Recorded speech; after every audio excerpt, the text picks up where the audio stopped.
Viva Las Vegas. The neon signs that glow for miles are nearly as famous as the casinos and the showgirls themselves. Viva Las Vegas with your neon flashing. Everybody has a memory of these signs. And from the beginning, they were meant to be big. Las Vegas. The stardust. So how did this sign influence some of the other signs? You started to see other elements of integration of architecture and signage. Neon signs themselves were called spectaculars. So the sign you would see from miles and miles away, illuminating the night sky with the city skyline that wasn't based on buildings or high-rises, but rather based on the neon sign. Danielle Kelly is executive director of the Neon Museum, where some of the Strip's most iconic lights have retired. Everything is placed in a very specific spot.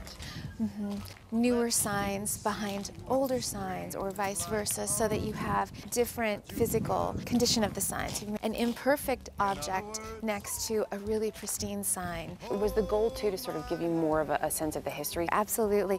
The layering of history, the simultaneity of certain signs happening at one time or another. And around each corner is a story. When African-American performers would come to Las Vegas, Sammy Davis, for example, they were not allowed to stay on the Strip. The Moulin Rouge, it was the first racially integrated casino resort in Las Vegas. The opening really was about bringing all the communities together. The sign went up in 1956, but the Moulin Rouge closed after just 8 months. Why didn't it succeed? Some people say that there was money going out the back, that maybe there was sabotage involved. There's a lot of wonderful urban legends around the Moulin Rouge, and no one really knows. Despite the nostalgia, before the museum was created, many of the custom signs were gathering dust in the boneyard of the Young Electric Sign Company, or YESCO, whose history is even older than the Strip itself. Grandpa started selling signs here in the 1920s. At the time, we started the business, and in Las Vegas was not much, just a truck stop. In the glass room? Jeff Young is the third generation to run his family's business, a company that pioneered signage on the Strip and still makes many of its largest and most expensive signs. What would a sign today cost? Well, the bigger ones cost tens of millions of dollars. Zap it anywhere.